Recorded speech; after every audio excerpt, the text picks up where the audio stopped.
forward. There's a mathematical description of this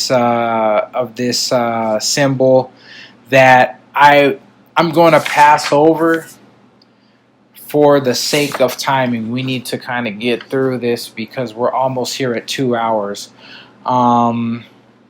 Let's see. Yes, let's just go over. Let's get over this here. So we're going to get into reading the methods of use for dream work here. Okay? And getting into the methods of use for dream work, and also to the method in use for like manifestation. Okay? These are all these ideas are going to bank on the idea of how synchronicity comes into play. And we visited this idea when we were looking at what Jung was talking about with how synchronicity comes into play. Okay? How certain visions that you may apprehend or cause to happen, linking to emotion, whether that's emotional expectancy of a vision, bringing it in, or whether that's creating a vision through visualization with inside of yourself, projecting that and bringing emotion into the experience of what it is that you're seeing, exhausting it and releasing it. And some form of that same idea totally explains the idea of the law of attraction, if you will. Okay? It's a real thing, and I believe that what explains the law of attraction, as well as premonitionary situations where you see the future before it happens, or you see something that is about to occur, that synchronicity at the end of the day. One is apprehended, one is in the dream. That's something that you see in a dream and it ends up happening in the form of synchronicity. The other one, I believe, can be caused by influence of strong will and emotion. And that gets into the idea of ceremonial magic, which many do not believe in, But although I do not consistently practice things of that nature, there are times when I make experiments on projecting will to great ends. So, without further ado, I am going to speak upon my method of use of this idea for dream work. But what I'm going to also do as this information is being put up here, or as I'm speaking about this information, rather, what I'm going to turn around and do is show a diagram that I termed on the upper left corner of it, the Vesica Piscis, and basically what I believe that it links to, because I believe that the Vesica Piscis is talking about the realm of archetypes and how the realm of and how the archetypes actually affect consciousness. Okay.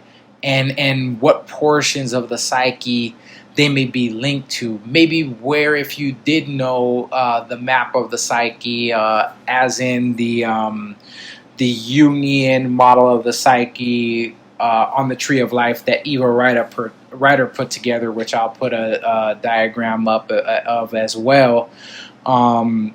This would kind of give you an idea of where that is, though. But it's not so streamlined, and it doesn't look like that in the psyche, if you will, okay? It doesn't look like this, but this will help you understand maybe what it is doing, okay?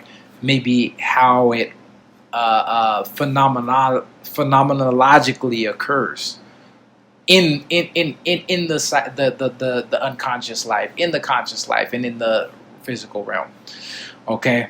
So, I think what I'm going to do is throw that up there and allow that to sit while I read the rest of this information here.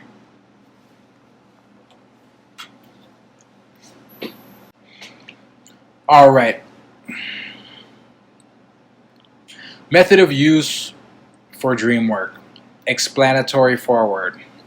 The energy in the physical being that arises in the psyche represents and is somewhat identical to the energy that manifests in this system.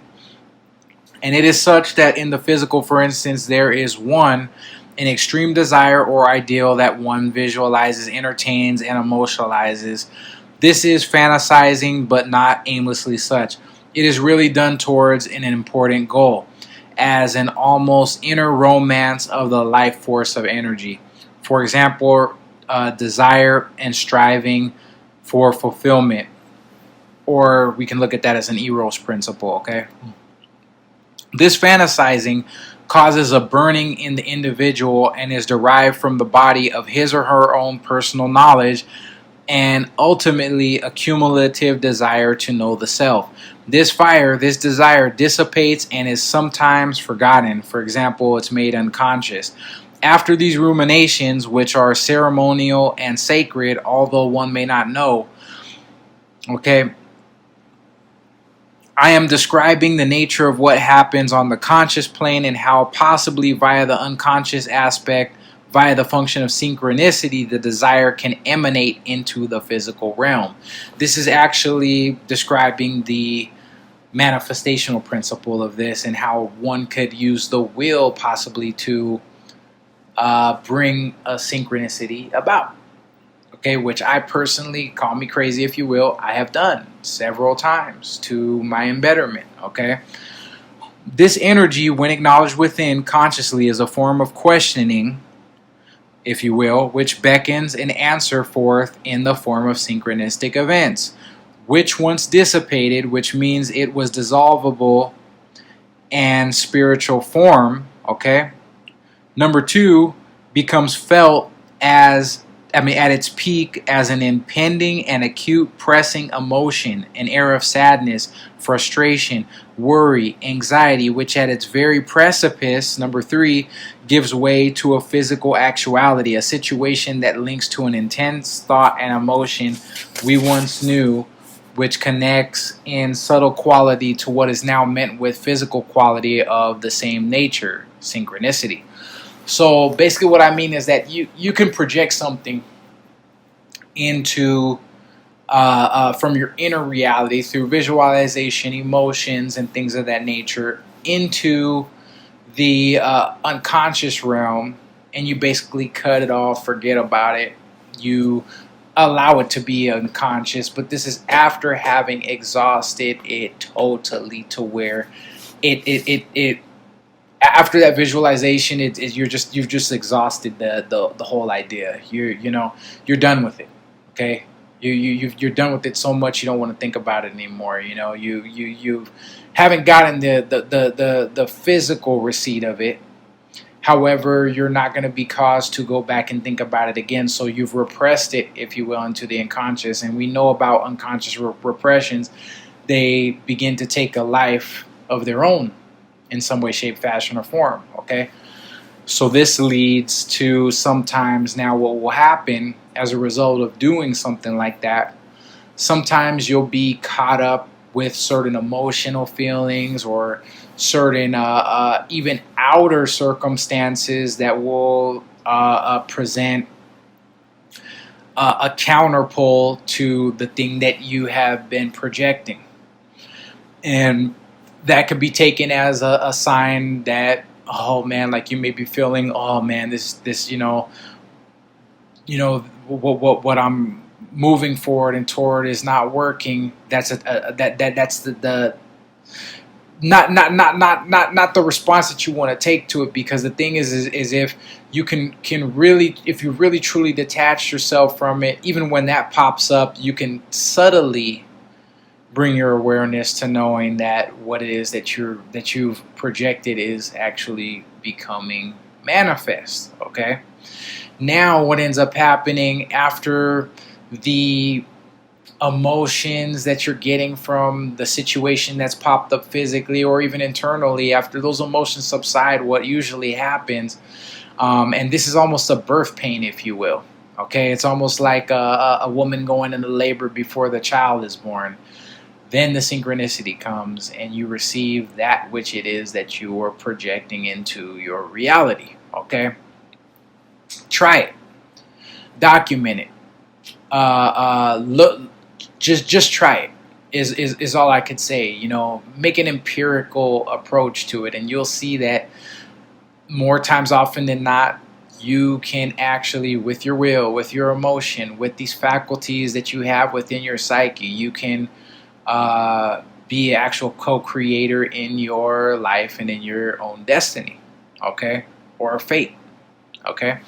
So continuing forward in the reading, if we can believe that physical things all the way up to the finest elements such as emotion and thought are illusory elements composed of light in a variety of atomic vibrations that classify their densities, and that the light is one and the self, we will see how at the precipice of emotional affect, which usually has no firm or rational basis at times for being there, when emotion gives way to a resolving physical actuality, we can intuit through the whole process that consciousness is striving through the consecutive and progressive stages and qualities of matter towards the exposition of the knowledge of self, which is expressing unity with all levels and stages of the process, that this is unfolding a process of you knowing yourself, okay, through the things around you. You know, you are really consciously creating your own fate and your own destiny, as I have aforementioned. Okay, so this is there are two methods. I'm going to talk about the actualization, the actualizing things in the physical manifestational method, and then I'm going to talk about the dream method of the and the use of the model of the Vesica Piscis in this, okay? So, in the method of actualization in the physical, the goal is to bring both consciousness and emotions to visualization, thus bringing all aspects of the mind into place so as to create a third occurrence, a synchronicity. The key is when doing this is to not doubt what it is that you will visualize and emotionalize, and to exhaust the full range of conscious attention so that you do not wish to think about the visualizations and emotionalization anymore after the operation. The belief factor is all the more easy to anchor and achieve if the end goal, what you want to achieve, is attainable for you, or if you can ready a pre-existing state for the receipt of the attainment, which is much like cleaning, a spring cleaning metaphorically.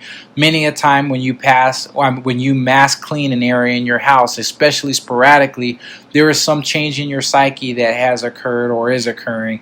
And even though you might not realize it, you are making room for something else to enter.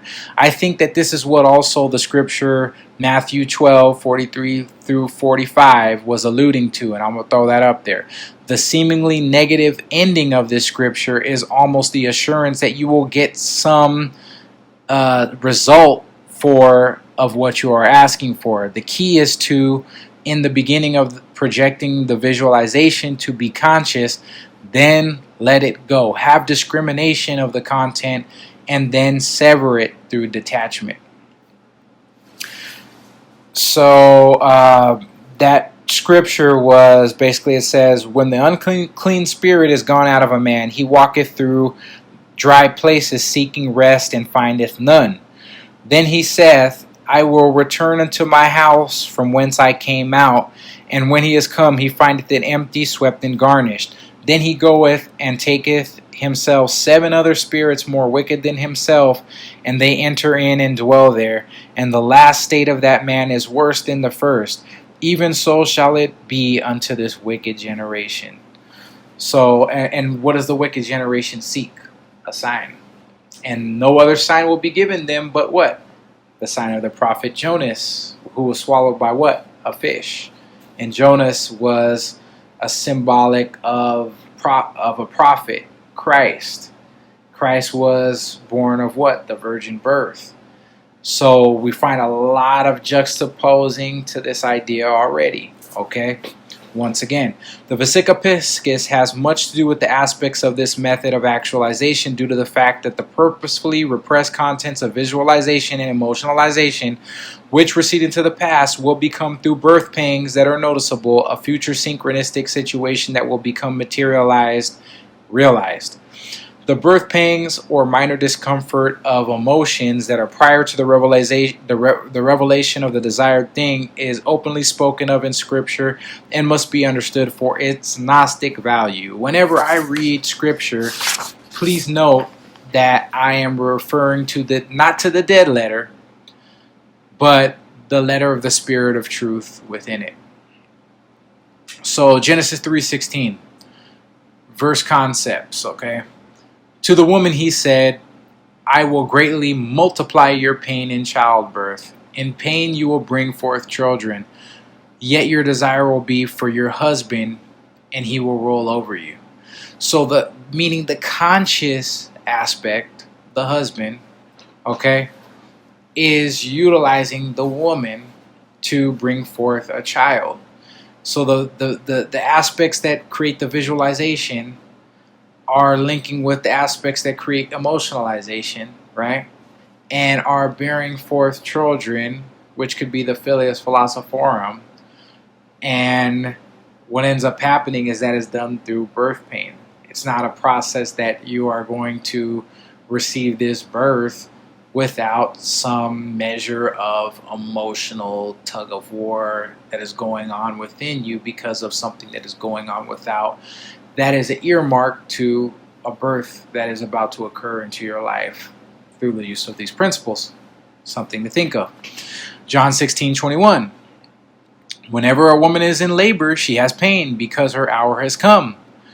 But when she gives birth to the child, she no longer remembers the anguish because of the joy, wunjo, remember, in WEN series in Proto-Indo European Roots? Because of the joy that a child has been born into the world. And this is the aspect of, a function, a grand function of the Vesica Piscis. Okay? Jeremiah 36. Ask now and see if a male can give birth. Why do I see every man with his hand on his loins as a woman in childbirth? And why have all faces turned pale? Why? I wonder why. And I wonder if that is even possible for a man to give birth, right? But spiritually, it is. Highly possible. Very possible. And not just possible, plausible. Okay? If we understand the spiritual principle of male and female within every individual being. And that was the secret that was not to be divulged, that was hinted at in the book, The Anatomy of the Body of God by Frater Akkad, who was quoting Maimonides, I think, Rabbi Maimonides. And keep in mind that that's because individuals would have been like, oh, this is, homosexuality, and that's not what this is referring to. But in those times, in those regions, should an idea like that be promulgated amongst the people from somebody that promulgated that idea, that could be termed as homosexual or a transsexual idea, in those times would be killed. You see? So that's why that divine secret could not be revealed. You see, it couldn't be brought out because it would be misunderstood. It would be misinterpreted. I'm almost 100% sure that there are individuals that pass through some of these lectures that hear about some of the things that I'm reading off or talking about, get a misconception of me. And you know what? It's perfectly fine, because I'm benefiting from these misconceptions of yours and these understandings of mine, which I hope to be yours. See? So, furthermore, there's another quotation from Scripture, Romans 8:18 through 31. And I'm going to read some of this, okay? For I reckon that the sufferings of this present time are not worthy to be compared with the glory which shall be revealed in us. For the earnest expectations of the creature waiteth for the manifestations of the sons of God. For the creature was made subject to vanity, not willingly, but by reason of him who hath subjected the same in hope. Because the creature itself also shall be delivered from the bondage of corruption into the glorious liberty of the children of God. What is this talking about? What we've been talking about here. Wouldn't it be liberty to be a co-creator? To be able to walk in that type of liberty? That's liberty. All right? For we know that the whole creation groaneth and travaileth in pain together until now. And not only they, but ourselves also, which have the first fruits of the Spirit, the Ruach HaKodesh. Even we ourselves groan within ourselves, waiting for adoption, to wit, the redemption of our body. For we are saved by hope. But hope that is seen is not hope. For what a man seeth, why doth he yet hope for it? But if we hope for that we see not, then do we with patience wait for it. Likewise the Spirit also helps in our infirmities, for we know not what we should pray for as we ought, but the Spirit itself maketh intercession for us with groanings which cannot be uttered. And he that searches the hearts knoweth what is the mind of the Spirit, because he maketh intercession for the saints according to the will of God. Okay? And we know that all things work together for the good of them that love the Lord, and to them who are called according to his purpose. So, for whom he did foreknow, he also did predestinate to be conformed to the image of his Son, that he might be the firstborn among many brethren. Okay? The firstborn comes out of what? The Filius Philosophorum comes out of what? We see in the diagram of the Vesica Piscis that it is that triangle in the ellipse. Okay? But the triangle is also a symbol of the Holy Spirit. Okay? The Ruach HaKodesh, which comes after Christ goes. You see? And Christ represents a principle within the mind that not only deals with the travail and the suffering, but also with the word, with the logos, with the creation of the conscious imagination, and those things that we need to couple with the emotional faculties. When those die off, when those are gone, and when those are repressed, the Spirit comes. And the Spirit brings all truth, leads you into truth of Scripture, of archetype, of symbol, if you will. It lays truth bare, naked, and bold before you. The third picture of the Rosarum Philosophorum depicts the Ruach HaKodesh, the Spirit that is leading into all truth. And I'll throw that up there just once again to show that. So, furthermore now, in the dream work, the goal is to bring consciousness into the night vision and to begin to document all that can be remembered. I think it is best to document the most that you possibly can until you have 2 points of reference that coincide. For example, for a daydream that refers to another day of dreaming during, say, the year... For any day, a dream that refers to another day of the dreaming during, say, the year or years before, you will notice that the dream material will have some similarities that will strengthen some key points of information, and that will also, from your present conscious standpoint, give you a layer of contrast that will offer much guidance in the interpretation of dreams. So, if you could be so enterprising as to write down, let's say, 2 years worth of dreams, okay? Because if you have a year's worth of dreams, that's, let's say, January through December, you need what I would urge people to do as a goal, as like a You know, maybe make it a New Year's resolution that you don't break. From January to December, and then from the next January to December, so you can juxtapose information from those dreams. You'll be surprised what you find. You will be surprised what you find. You have 3 years worth of dreams, 4 years worth of dreams that you can relate back to. It's very elucidating because you'll find that you dream a lot of the same things, a lot of the same key themes. And what will happen is your dreams will actually start amplifying themselves in a large way. So both past year, so you need both past year on the same date and dream from night of in relation to where you are in life now consciously. This type of dream work is almost holographic in its result. Every chance I get to analyze dreams in this manner, I am enriched with an encompassing depth of information that many a time will lead to synchronicity and guidance, and also will warn me of inclinations that I make succumb towards as the archetypal information in the dream becomes a blueprint for my instinctual drive that can manifest in that day.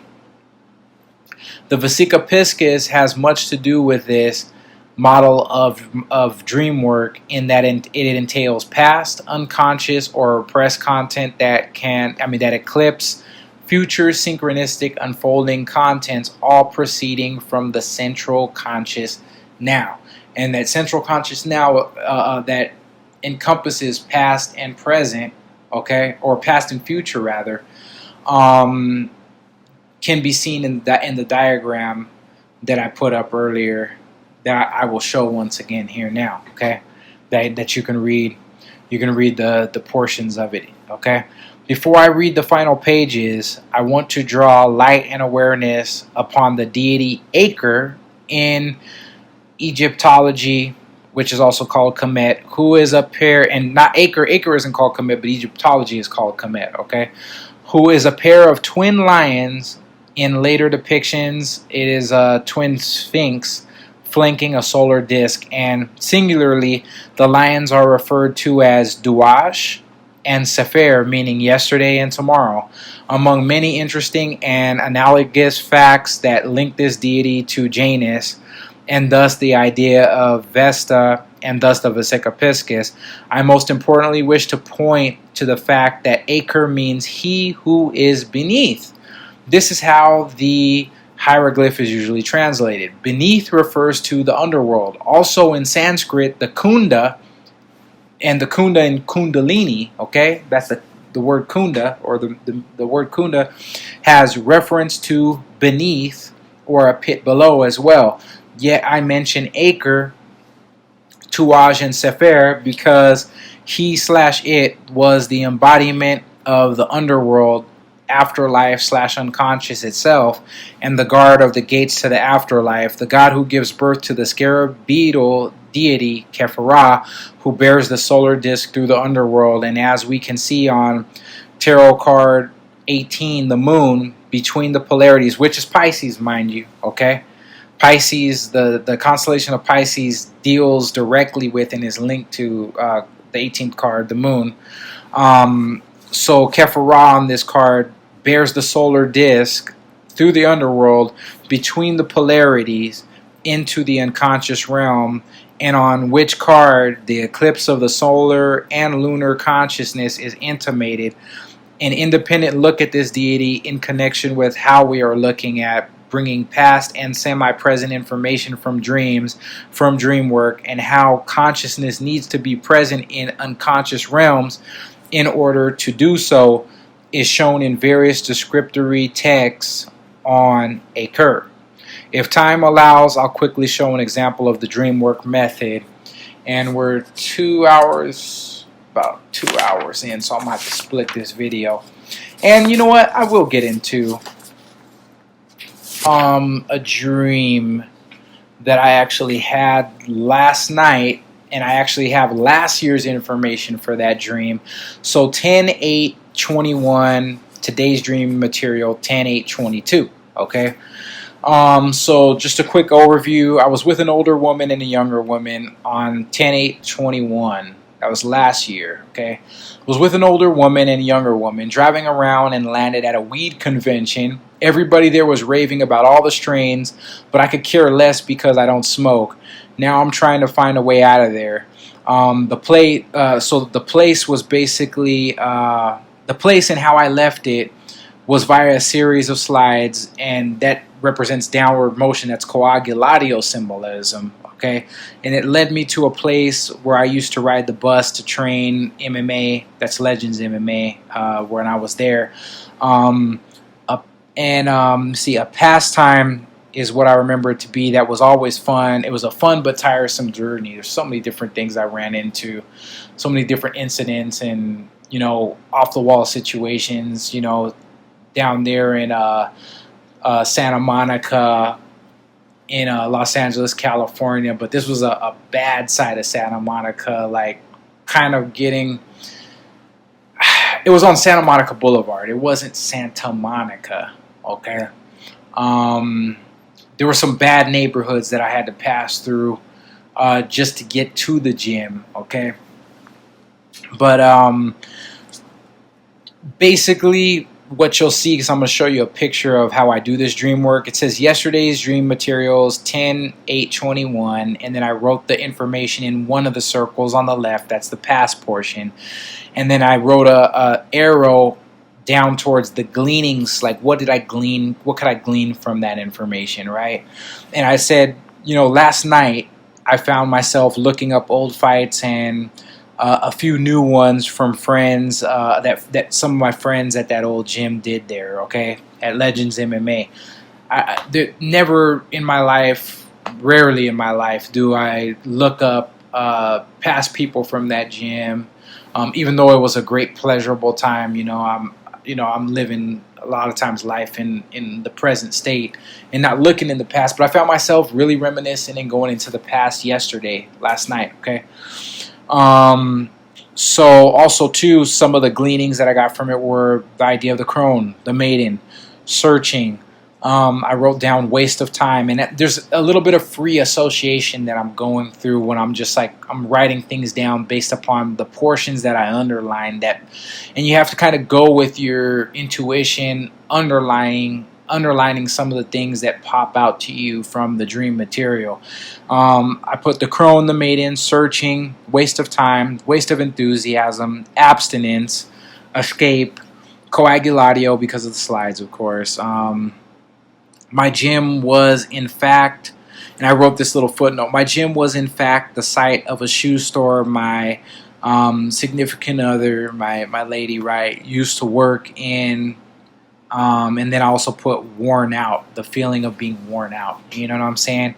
Shoes, worn out, So today, I'll get to today's central thoughts because that's what will be created by the eclipsing of these circles. So today's dream material, a person that I knew in a gym I recently used to go to. This dude was really very humble and very skilled practitioner of martial arts. He was in this gym. The gym's owner was angry, still angry at the past. He and I had a little bit of a falling out. He was slightly infantile in anger, yet serious in anger. In his anger that he had, he was very serious, but I felt it was like on such an infantile basis. And I felt he was duplicitous in his word to me that from the past that I could return to his gym and train anytime, even after we kind of had a falling out. So my significant other lady was there. I didn't pay her much attention though. The result, I trained anyways. Since his student invited me into the gym, no matter how he felt, no matter how the owner felt, I just went in there. The setting was in a city which seemed like Florida, although I've never been there, seemed to be near a beach, but for this reason, it could have been LA, and the fact that the gym was on Santa Monica Boulevard. Santa Monica is the name of a beach, and a beach city in LA. So there were some things that kind of brought me to ideas of that I got here from what I underlined and what I wrote here in today's dream material portion. Learning, training, the word confident, resentment, childhood, fury, surreptitious, opening doors, Janus, okay? Ignore, abiding, which is an idea that links to Vesta as well too. Florida, which means flowers. A place I wanted to go when I was a child is Florida. You know, I wanted to go there, but I was living in a semi-foster care situation, and the flowers and a beach, also sand, which represents the desert, intimate Sun in Scorpio, okay? And why Sun in Scorpio? Because the sands of a beach and water represent Scorpio, because Scorpio represents water, the ocean, okay? It's the element of water intermixed with the element of air. It's fixed water, okay? And in nature, we can say that that is the sea, okay? So Sun in Scorpio is 6 of Cups, and I'll throw that card up there, okay? And 6 of Cups deals with childhood memories, basically focusing on the past, reminiscing, maybe holding on to old things from the past, maybe wanting to go back to the past in some ways, maybe wanting to relive the past, maybe wanting to feel the comforts of the past, you know, enjoyment from the past, you know. So the central thoughts, which is now the center of the circle, the ellipse, okay, which is a combination of both of the commonalities from the information that I've wrote down, and also mainly the gleanings will give you the central portion. So in the central portion I put here, I say abiding is a word I got, anew, following after pure will, which is an idea of Vesta. Similarities and how things change with time, reminiscing, and I put something that actually happened today, right? And I don't run into people from my hometown out here where I live now, rarely ever, you know what I mean? But I met somebody today from my hometown in LA at a park, and we were speaking about life. We come from the same cloth and background. We visited, you know, topics where we were talking to each other on dissimilarities and falsifications we notice in the subcultures within our now current state and community. And we're basically just talking about life and the way things used to be back in the day in LA, you know, in California. So also too, letting go of the past, accepting renewal, new beginnings, Janus, mother, maiden, crone, life is a cycle. I got those from both of these ideas here, okay? And things that happen today, okay? And also one of the first portions that I wrote in here about following after your pure will. Like, I was talking to my sister today, and she told me about a dream that she had. And in this dream she had, there were some individuals that were, you know, and I interpreted this dream for her, but it's like it was basically, I'll just share this portion because this was something that I experienced with her telling me this, and it linked to something that even dealt with this dream, because what she told me happened to be a synchronicity that deals with this dream and what it means. Okay, so basically living your best life to the fullest, living no matter really what people think, you know, because the truth is you can change your trajectory in a moment, at the drop of a hat, if it's not the right thing for you. But if you feel that you're living your right life, you feel that you're living your best life, continue forward and do so to the fullest, you know, and don't allow anybody's sense of, you know, morality or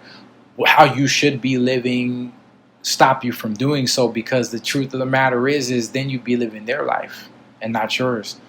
And you are here to reach goals and to reach large measures and large degrees of your happiness, and to achieve fate, and largely more so to achieve destiny. Okay, so in the gleanings section in the middle, you'll see on this chart here, right? I put the actual like interpretation, like what it could mean to me. Okay, so I put Six of Cups, childhood memories, focusing on the past, and I usually kind of give these dream interpretations a name because it kind of anchors it and nails a point home in a few words. I put power to break through and do, stepping into a new me consciously. And I wrote, I've really been seeing life cycles play out. I've grown a lot and have a lot of growing to do.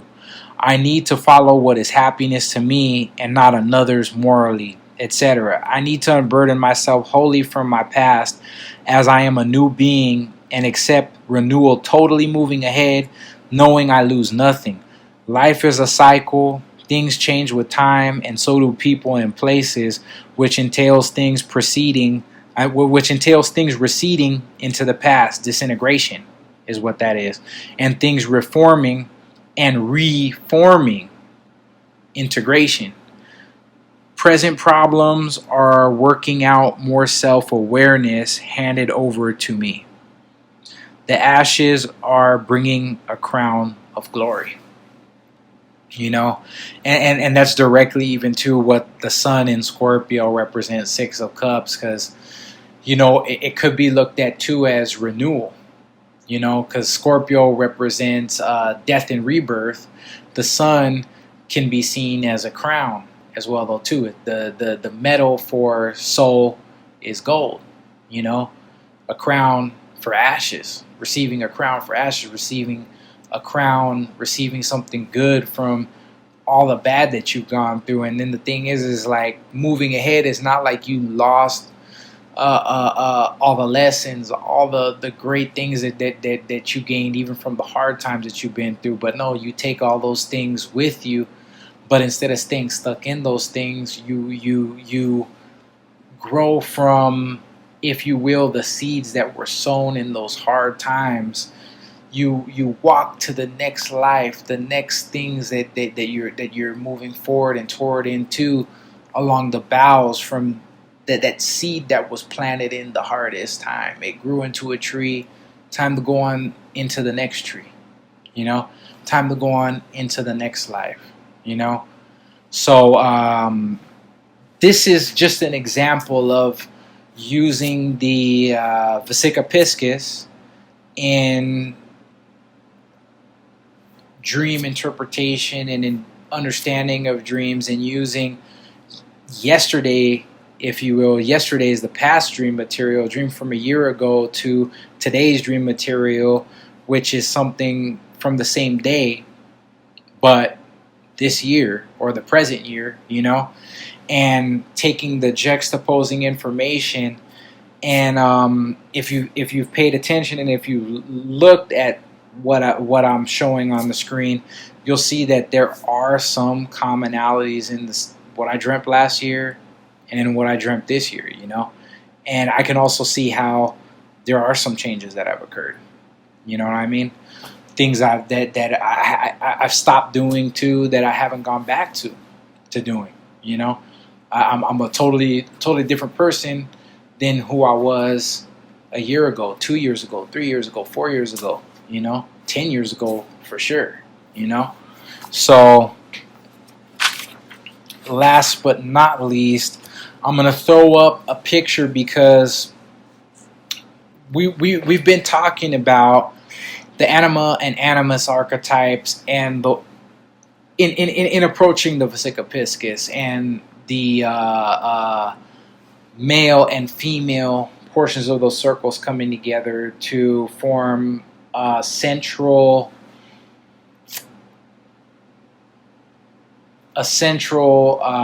ellipse. That ellipse is where the transcendent function comes in. Okay, and the thing is as you're taking into account opposites, what's going to end up happening is you're going to end up seeing even some of the hidden motives that pop up in things and hidden motifs that pop up in things, you're going to have more of a ready access to it. And it's almost a knowing without knowing. It's almost an apprehending without having a grasp on something. Okay? And this is a boon, one of the small boons of bringing both the conscious and the unconscious aspects into a unity with one another. You see what I'm saying? And it takes conscious work. It takes effort. But one beautiful thing about this whole idea, and that's why I believe the one triangle occupies two portions of a circle of each of the circles, meaning it's like you do part of the work and the other part of the work is actually done for you. You see? So you may hear the word work and be like, man, oh, there's so much stuff I have to do. But it's like as you're doing it, you're actually filling in more space. You're actually gaining more headway into your work than you actually think you're doing. It is because there's a numinous force that is working in your stead. And it's an amazing thought. But in between the male and female psyche in this diagram, there's a projection of noetic force. Okay? And this projection force can be picked up on and intuited. And it's via an intuitive faculty that this occurs. And it's a knowing without knowing. Okay? So what does noetic even mean? Noetic means it is a kind of consciousness in which one is aware of facts, concepts, words, and meanings, but not of any connection to one's experience. It's not with any connection to your experience that you're aware of these things. Okay, so it's definitely pointing to an intuitive faculty. Okay, also it's of or relating to, originating in, or apprehended by the intellect, relating to the mind, especially to its rational and intellectual faculties. And it comes from the Greek noetikos, which is from the Greek noein, which is to think, and is from the Greek nous, the mind, yet it is more than the mind, which we will investigate here further, okay? And I wrote also footnote to this diagram, which says the division of male and female, the separation that was the production of man through the one, leads to duality. The ideation of recognition of subject and object, yet the division from the one was created by the one extending itself. For example, the creation of man in the image of God. The creation of woman from the figurative side of man is similar. The eclipsing of two discs mimics both the creative act of the three from two and two from one via a type of mitosis. Let us note that this shaded area in this diagram I'm going to throw up is the area of the transcendent function. And in the visual imagery of the eclipse can be seen, which is a splitting creation or a return, a unification and rejoining. You can look at this as a splitting, these things splitting apart. That happens in the progression of a child growing into an adult, the ego separating from the unconscious, if you will. They're more in an unconscious state, not so consciously aware of that state, but their consciousness is pure. And then after the adolescent state, after midlife, etc., you start coming back in. There's a rejoining, a marriage, a reunion, and a trying to get back to that spiritual state of understanding. And who knows if midlife, way past midlife, is where it's going to be for individuals, as the split between ourself, spiritual understanding, and the ego, and even the want to go after the self or spiritual understanding. Who knows how far that split is going to be? There might be a bigger gorge, a bigger gap as time goes on, because we, in this day and age, we don't even care about that type of stuff. You know what I mean? And it was stated in some Jungian literature, maybe Jung even stated it himself, that when you take spirituality out of the whole equation in a society, verily within man's or human being's own conscience, what ends up happening is you abridge their consciousness. You actually set a roadblock towards their individuation, because the myths, the stories in scripture or in Buddhist literature, Hindu literature, whatever religion it could be, or whatever religious books that it could be, contain archetypes. Without our being exposed to archetypes, what else do we have but sitcoms, but movies, and things of those nature that are showing us a very skewed image of what the numinous is, even if the movie is based on numinous type information. We're becoming further and further estranged from those things as we plunge headfirst into the fourth age of humanity, and the cycle of humanity, which is Kali Yuga.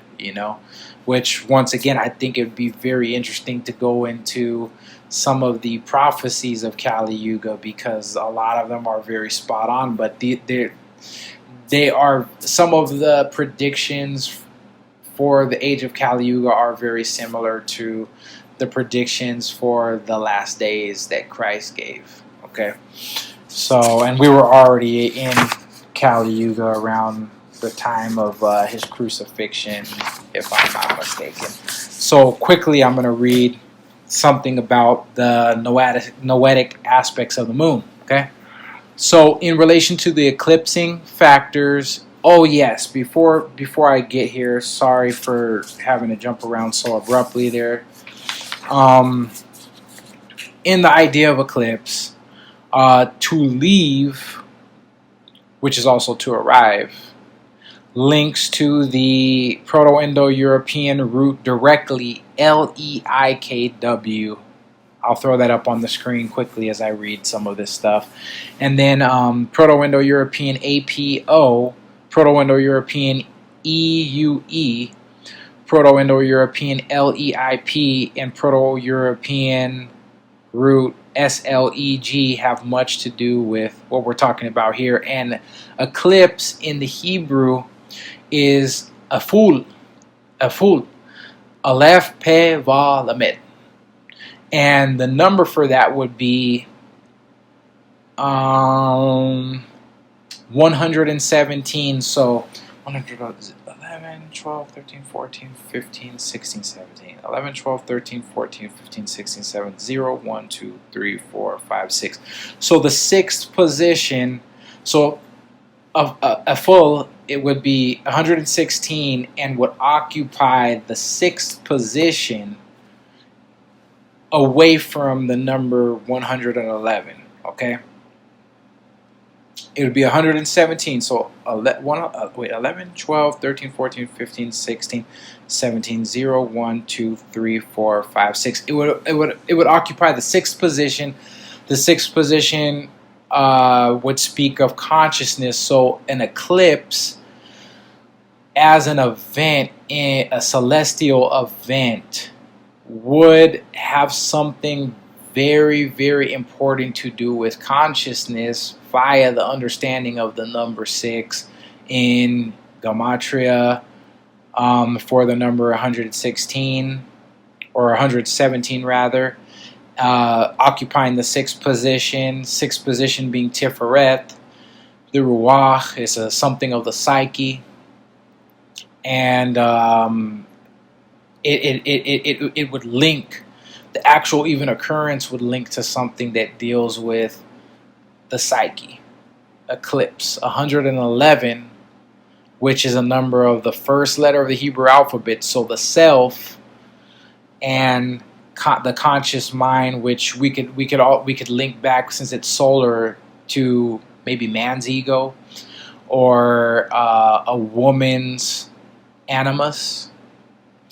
And we'll see in this reading of the noetic aspect of the moon that even the Germanic peoples looked at the sun as a feminine entity. So we can't 100% all the time go canonically on the idea of the sun being the ego in man and the animus in a woman, because that too can vary depending upon your sexual orientation.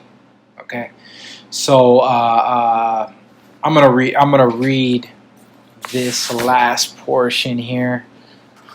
So in relation to the eclipsing factors in the psyche, sun and moon, which together form the transcendent. Okay. The noetic aspect of the moon. Okay, so Jung brings up a matter starting in Collected Works 14 paragraph 160 that is complex and rather difficult to communicate. He talks about the fact that the moon was associated with certain terms such as anoia, epinoia, and sapientia.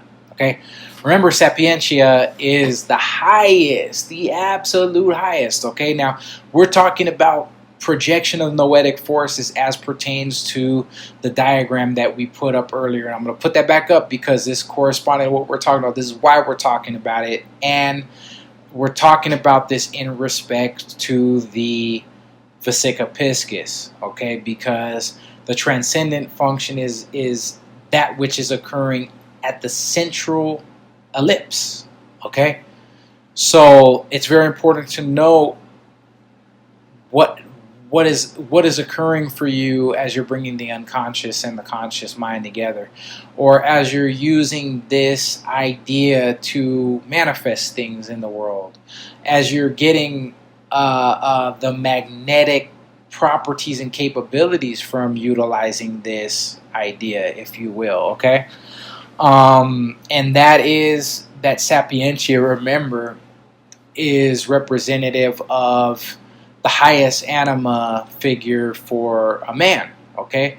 And truthfully, there's a feminine aspect to this sapientia, but also, which means wisdom, but there's also a masculine aspect. As you go that high up in this situation, the opposites tend to be present in the unity, okay? Because in the highest animus figure for the woman, for instance, right, the same thing also is present, okay? So he then goes forward to elaborate on those matters, but as they are less crystal clear, I want to say a few words about them. Anoia, epinoia were personal names equated with the moon. They come from Gnosticism and are derivatives of the word nous. So we just read that earlier in the explanation of the word noetic, okay? And as Jung says, they refer to the nous-like aspect of the moon. So continuing forward here, a spiritual entity having a creative, generative power. Nous, and this creative generative power, this feminine with the creative generative power, we see that in Vesta because Vesta had that flame. Vesta also had the phallus, okay, with her. She represented a woman that had the a complete integration of the opposite sex within her. So does the animus figure. So the animus figure, being a man for a woman, would have a complete feminine image within it. Okay? the animus archetype. So that is something to think about, and even in the Gnostic idea, when we look at the tree of life, we look at the fire of Eros, right? If we look at the serpent and we look at the dove, they have male and they have feminine aspects, but they're blended one to another again. Okay, so those aspects are not fully polarized, if you will, just in and of themselves. Oh, it's just male. Oh, it's just female. You know, what one aspect could be totally phallic or totally shown in the known aspect of physicality, but hiding the opposite. On the spiritual plane, it contains both in and of itself. Okay. So, nous, a term from ancient Greek philosophy and Gnosticism, is very difficult to translate exactly. It has qualities similar to the logos, but is not equivalent to it. It is a spiritual entity thought to have a creative, generative power that moves in from the celestial, transpersonal realms of the universe and comes down to earth. That sounds much like the dove in the Septem Sermones ad Mortuum, okay? If we could remember that. And we'll be talking more about that in the next lecture that I put out here. When it manifests on earth, it creates mind and reason and order, and all that is spiritual and human, as opposed to brute matter, okay? It is very interesting that the symbolism, so the noetic aspect of the moon is this next portion in here. It is very interesting that the symbolism of the moon should include a noetic aspect. Ordinarily, one thinks of the phenomenon of the creative spirit as being part of a masculine symbolism, but here it is. And I wrote a footnote here. Let's see. Okay, so the footnote says attributes to be. Whoa. Hold it. Note that the elder Germanic persons held the sun, a sphere that has widely been taken to be masculine, as feminine, and they are not the only ones. While taking sex into effect a phenomenon of psychic type and symbolic aspects of things help so as to generalize their interplay with opposite force, and it basically helps to do so.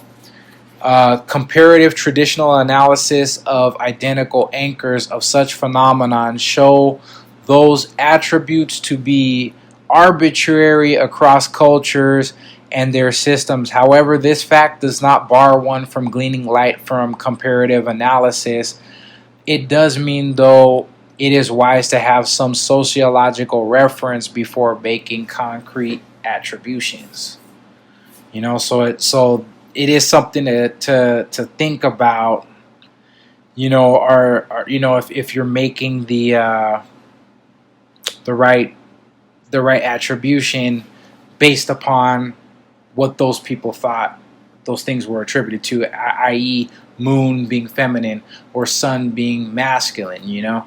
Because as I said, the elder Germanic persons felt the sun to be feminine, okay? And still to this day many do. Okay, so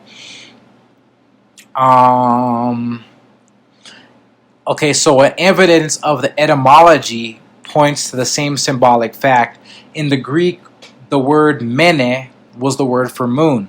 The root of that word got transmitted to Latin and generated the Latin word mensis, which means month. You can see there the root of our word mensis, or menstrual periods.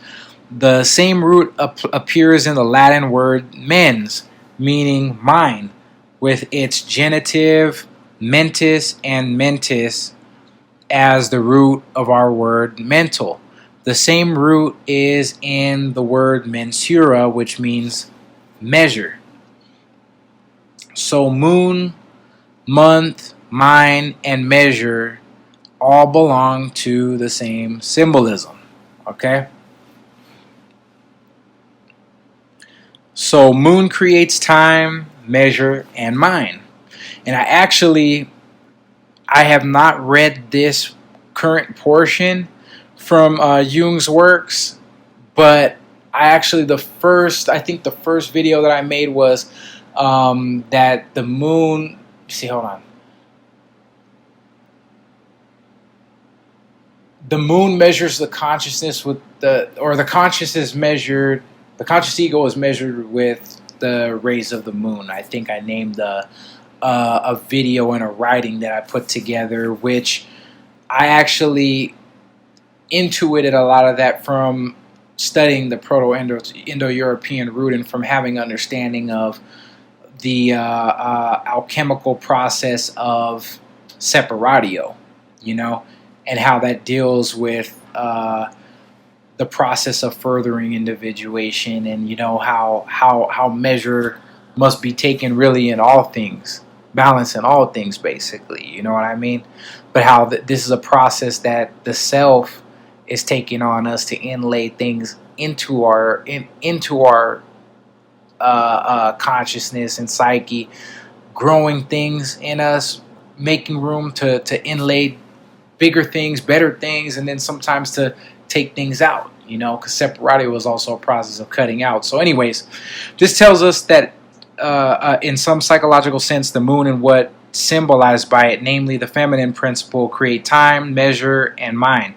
You might look at it this way: the contents that are emerging from the collective unconscious into the ego, passing through the lunar factor, from the eternal atemporal realm to the ego realm, acquire the qualities of time, space, quantity, and measurement as they come into conscious existence. These qualities are the categories of consciousness. They're the groundwork of mentation, of mental life, or functioning. They are part of the process of incarnation promoted by the moon. The aforementioned shows how coagulatio, I wrote this in here, has an important interplay with separatio as that which is for the most part intangible, spiritual becomes palpable and formal, flesh with quality that is measurable. So if we could remember earlier, I spoke about with the idea of the Vesica Piscis that the three alchemical processes that are going on that can explain it well are separatio, coagulatio, and conjunctio. Okay, so they're measuring aspects to it. There are incarnating aspects to the Vesica Piscis. There are aspects of the Heros Gamos or holy marriage of Sol and Luna that are going on, or of conscious and unconscious aspects, that bring about a measuring process and an engendering or birth process. You see what I'm saying? And more, because there's so much more that could be said within the alchemical idea of this. So continuing forward reading. In Collected Works 14, paragraph 159, Jung makes a provocative statement. He says, the moon is a favorite symbol for certain aspects of the unconscious, though only, of course, in a man. In a woman, the moon corresponds to consciousness and the sun to unconscious. This is due to the contrasexual archetype in the unconscious, anima in man, animus in woman.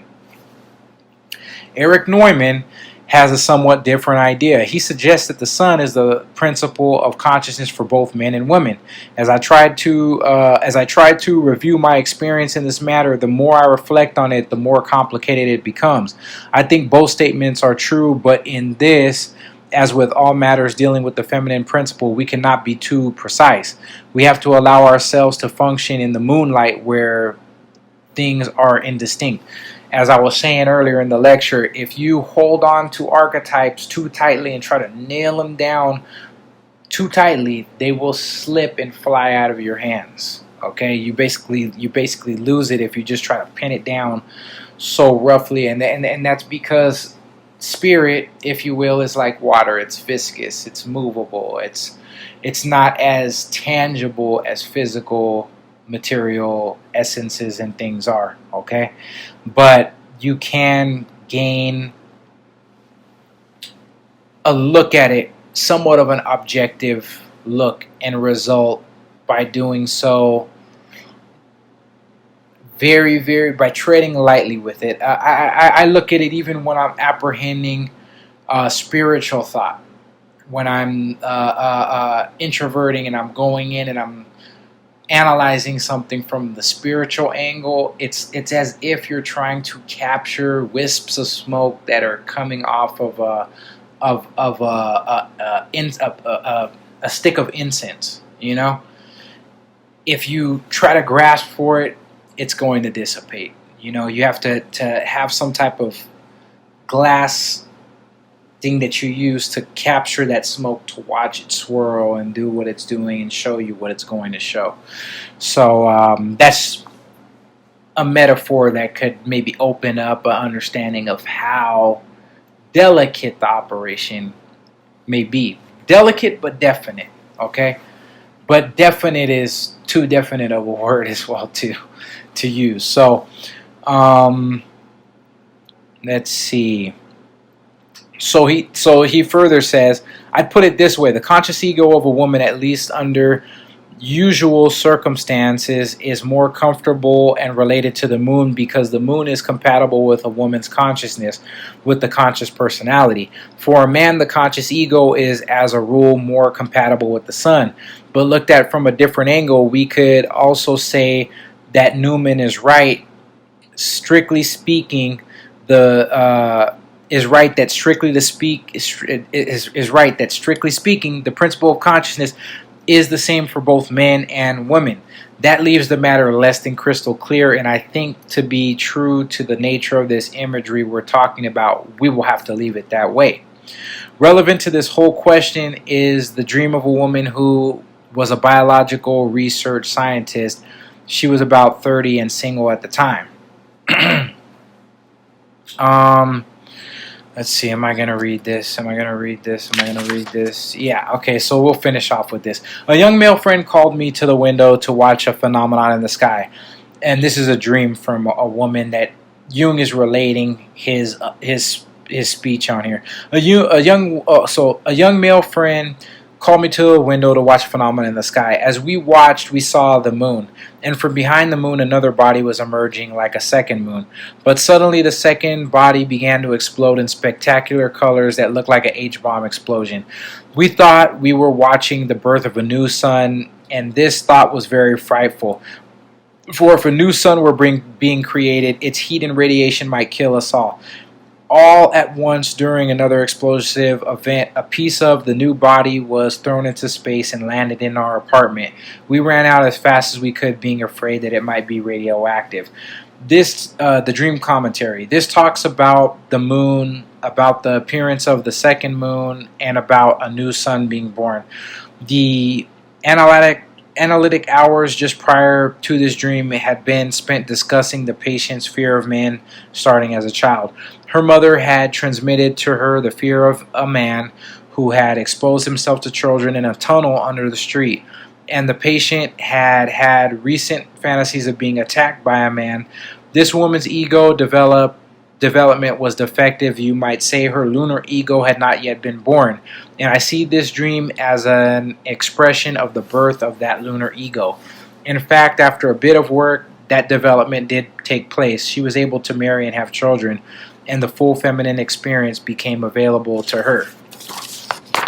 But even in the midst of this dream of the birth of a lunar ego, a piece of the moon falling down to earth, we also have the idea that a new sun is being born. You see how the two ideas get slipped in, so we can't be too dogmatic about it. So that is basically that for the readings of pertaining to this lecture series. And It's kind of a long one, so I will split this video up.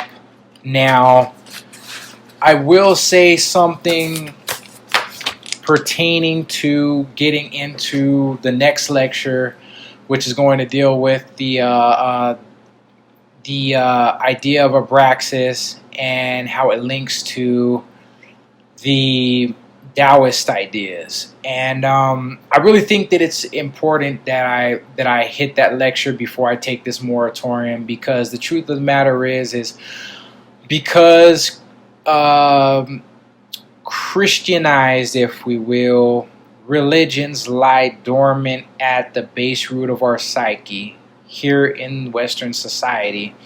And because many of us have been left high and dry and in the dark when it comes to the Christian religion, many of us have found a dead end. Many of us have found fragments of truths that were implanted into this religion that were the stuff of older religions. You know, it's a religion that's based upon assimilation of various gods, deities, religious systems, and informations of possibly people that the Jews had destroyed in the Old Testament and brought information of these individuals and gods and deities of these individuals into their religion. Because how would they do that? Why would they do that? Well, the same thing happened with the creation of the Roman Catholic Church when Rome fell.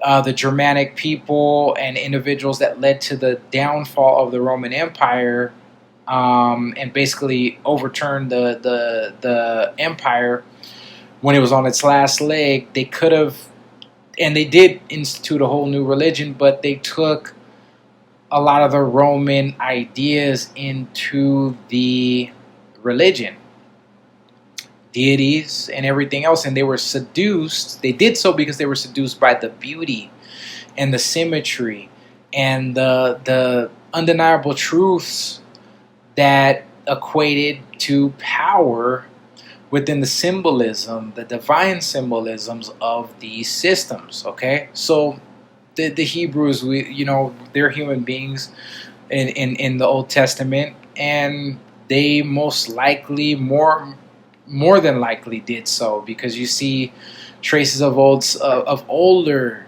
Babylonian myths interweaved into their cosmogony, and myths that probably predate some of those times, okay, and some of the civilizations that were around in those times. What do I say all that? I say all that to link to what I'm saying here with the fact that I believe that our society, instead of focusing on ideas as explained through psychological lenses and viewpoints, I believe that what society is yearning for, in what I'm just seeing around me, what I've been seeing since I've been growing up with the fall away from the church of so many individuals, is that we're looking for something to come and heal the rift of what we have lost, which I think our unconscious understands that there is such valuable symbolism in those religions. We're looking for something to heal the rift. And that which can heal the rift, I truthfully believe, is Gnosticism. Hands down, 100%. Fact being that at its purest source, all of our religions have come from the East, and we need, and we are striving for, and we are thirsting for truth. The core of truth, and I believe it to be found in those systems, as Jung did. And Jung had a lot of Gnostic viewpoints and beliefs. And if you look at some of Jung's earliest writings, the 7 Sermons to the Dead being such, you will find that those ideas laid the framework and groundwork for much of his psychoanalytic theories that came later. And do his psychoanalytic theories work? Yes. Yes, they are very, effective, very efficacious. And the fact that these things came from Gnosticism, and then the fact that Gnosticism might have had a deeper Eastern root than what even other people are saying, because there's a lot of conjectures on where this Gnosticism came from, and pointing back to Iran and different other places like that. And it's like, well, it might have been further east. Might have been further east because those people were in contact with those other people, and the things that their religion says, especially the older variations, you got to keep in mind Taoism, because I'm going to link the idea of Abraxas to Taoism. Taoism that we know now as Confucianism, that people don't know much about anyways, it was a politicized version of the more mystical Taoist teachings, which had nothing to do with Confucius. Okay? And these were individuals that very much lived in an ascetic type setting, and then very much lived in a indigenous type setting, like the Native Americans, if you will, like the Aborigines of Australia, if you will, like those people in the bush in Africa, if you will, like individuals that worship or gain their spiritual practice from the Orishas, for instance. Okay, so we're all yearning for something that is closer to source, something that is full of efficaciousness, or if that's a word, and power and truth, that has not been neutered, that has not been bastardized, such as those ideas that have been given to us void of power via the Christian church. What I've just said here might turn a lot of people off. The truth is I really honestly have to say that, like, I'm not bashing anybody's religious views. Believe what you will, but the proof is in the power. The kingdom of God is demonstrated in power, and that's it. That is a statement out of the Christian Bible itself, and that following has been losing power by the month, by the day, by the year, and who knows how long it will survive. Not to say that I'm sad to see it go,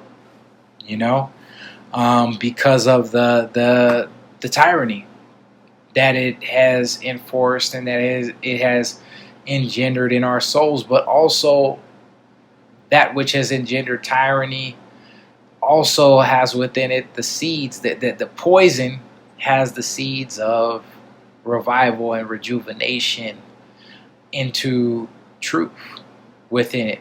But it has to be fertilized by something purer than it itself, and it has to be relinked to the pure knowledge that it actually came from.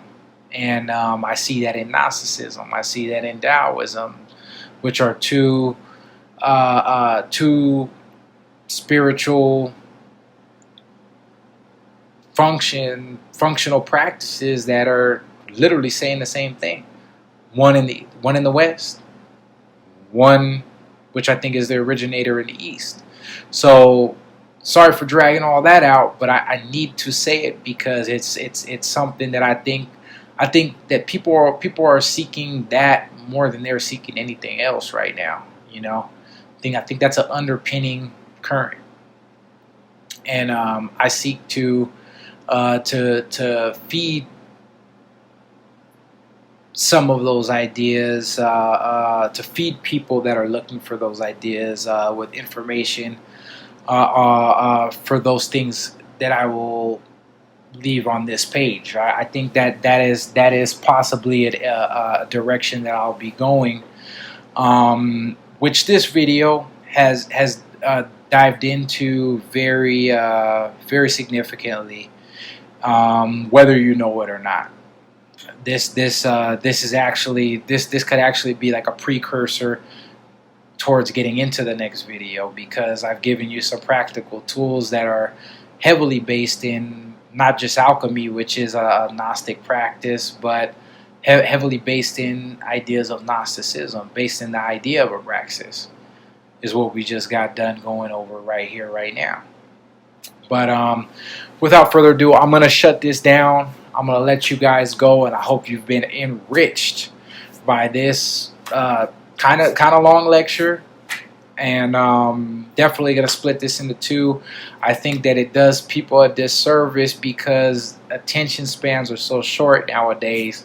I'm a type of individual, I could sit up and listen to a 2-hour, 3-hour lecture and just ruminate over some of the things that I'm hearing in the lecture, and probably go back and listen to it a second, third time, you know. But I think everything here has been very needfully said. I hope you've been enriched by it. Once again, forgive me for the long time that it's taken to put this information out, also to get to the Abraxas lecture, after which, as a reminder, once again, I will be taking a short moratorium because I need to really get some fight team training in, etc., towards another go at another MMA fight. Long story short, I will be putting that last video out. This will probably be cut into a few videos. If you've been enriched by this video, please like, please subscribe, please share to somebody that would like to hear it. If you haven't subscribed, probably now is the best time to, and to maybe listen to, in a robotic fashion, some of these other videos that I put up here on this page on some of the same subject matter, so that maybe you can be ready for some of the other stuff that I'm going to put up here, because you'll be steps ahead of the information. With that, have a great night, have a great day, have a great afternoon, wherever you may be in the world. Thank you again.